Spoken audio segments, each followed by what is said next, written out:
আমরা যে সনাতনী এটা আগেও ছিলাম। কারণ আমাদের পূর্বপুরুষরা সবই সনাতনী ছিলেন। কারণ আমাদের হিন্দু ধর্ম বলতে তো সনাতন ধর্ম, এবং সনাতন ধর্ম হচ্ছে আমাদের মুনি ঋষিদের মানে বাস্তব একদম যে জীবনী, সেই জীবনীটাই হচ্ছে সনাতন ধর্ম। সনাতন ধর্ম বলে কোনো নেই, কিন্তু আমাদের বেদ বেদান্ত উপনিষদ সব কিছু আছে, কিন্তু সনাতন হচ্ছে আমাদের শাশ্বত। এর কোথা থেকে যে আদি হয়েছে সেটা কিন্তু কেউ জানে না।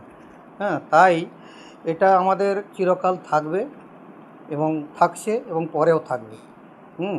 এর থেকে অনেক বাধা বিপত্তি, অনেক ঝঞ্ঝাট আসবে, সেটা তো আসতেই পারে। সেটা থেকে ওভারকাম ঠিকই হবে, কেননা মুনি ঋষিদের আশীর্বাদ যেহেতু রয়েছে এই ধর্মের প্রতি। তো এটা যে কোনো ধর্ম যে কোনো থাকুক না কেন, কিন্তু সনাতন ধর্ম শাশ্বত। সনাতন ধর্ম বলতে একটা চারধারে যে একটা হিংসার বাতাবরণ ছিল, সেটা থেকে মানুষ অনেকের থেকেই আসছে, বলছে যে একটু আমরা স্বস্তি লাভ করেছি। তো এখন দেখা যাক শুভেন্দুবাবু কী করেন, কতদূর কী আগিয়ে নিয়ে যেতে পারেন।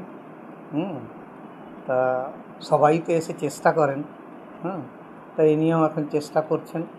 তারপর আমাদের সনাতন ধর্ম এটা তো যেমন সূর্য উঠছে এবং নিজেই অস্ত যাচ্ছে, তাকে বহু মেঘ চাপা দেওয়ার চেষ্টা করে, কিন্তু সে সূর্যকে চাপা দিয়ে রাখতে পারে না।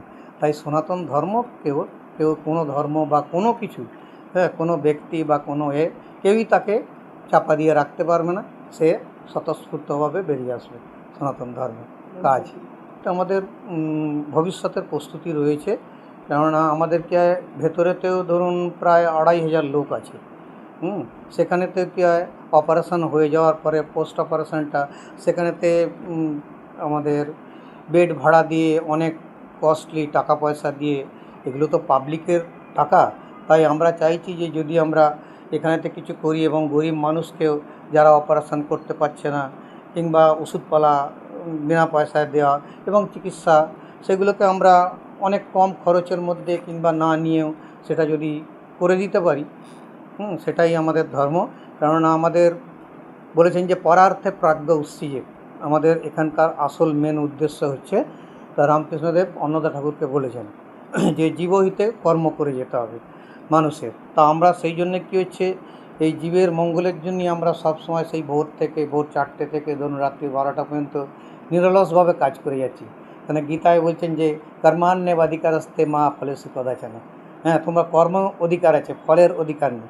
সেই জন্যে আমরা এই সনাতন ধর্মে বিশ্বাস করে আমরা সেই কাজগুলো করে যাচ্ছি, এবং মানুষের পাশে দাঁড়ানোর চেষ্টা করছি, এবং যাতে আমাদের এই পশ্চিমবঙ্গের মানুষের উপকার করতে পারি, এছাড়াও আরও বিভিন্ন দূর দূরান্তের যে কোনো মানুষের, এবং আমাদের এখানে যে সেবা কাজ হয় কোনো জাতি বিদ্বেষ নেই, সব ধর্মের লোক আসতে পারে।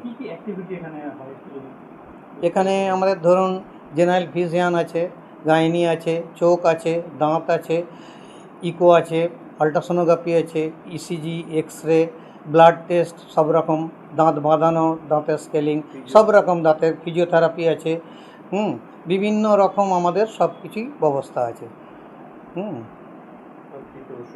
এবং ফ্রিতে আমরা ওষুধপালাও দিয়ে দিই, তাতে কোনো পয়সা লাগে না।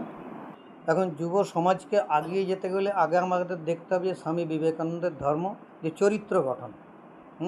মেন হচ্ছে আমাদের চরিত্রটাকে গঠন করতে হবে আগে। প্রথমে মানুষ হও, বি অ্যান্ড মেক। তুমি মানুষ হও এবং মানুষ তৈরি করো। আগে নিজেকে হতে হবে, তারপর তুমি অপরকে সহযোগিতা করবে এবং চেষ্টা করবে। তাই যুব সমাজের প্রতি একটা আহ্বান থাকবে, কেননা আমাদের যে বাবা মা, তারাই হচ্ছে আমাদের সনাতন ধর্মের হচ্ছে গাছের গোড়া, যেমন শিকড়, সেখান থেকেই গাছটা রস নিয়ে যেমন বড় হয়, সেই রকমভাবে পিতামাতাকে শ্রদ্ধা ভক্তি নিষ্ঠা যদি না থাকে, তাহলে কিন্তু আমাদের আত্মিক উন্নতি হবে না। শ্রদ্ধাবানও লভতে জ্ঞানম, শ্রদ্ধা থেকে সেই জ্ঞানটা অবলম্বন হয়। সেই জন্য পিতামাতাকে শ্রদ্ধা করতে হবে, কেন আমাদের যুব সমাজের মধ্যেও একটা অবক্ষয় দেখা দিয়েছে যে পিতামাতাকে মানে ওল্ড এজ হোমে রাখা বা অন্য কোনো আত্মীয়ের বাড়িতে রাখা, এটা একটা ব্যাধি হয়ে দাঁড়িয়েছে। কিন্তু এটা কেন হবে? কিন্তু এটা আমাদের কিন্তু শিক্ষিত সমাজের মধ্যেই এটা বেশি হচ্ছে। কিন্তু একটা রিক্সাওয়ালা, একটা ঠেলাওয়ালা, সে কিন্তু উপায় করে এসে সে হয়তো একটুখানি নেশা ভাঙ করে, খেয়ে বলল, মা বাবা তোরা কোথাও যাবি না, আমার কাছে থাকবি, আমি যা খাবো তুইও তাই খাবি, কিন্তু সেটা সেখানেতেই খায়। কিন্তু আমাদের শিক্ষিত সমাজের মধ্যেই কিন্তু এটা অধঃপতনটা বেশি হচ্ছে। এটা কিন্তু হওয়া উচিত নয়।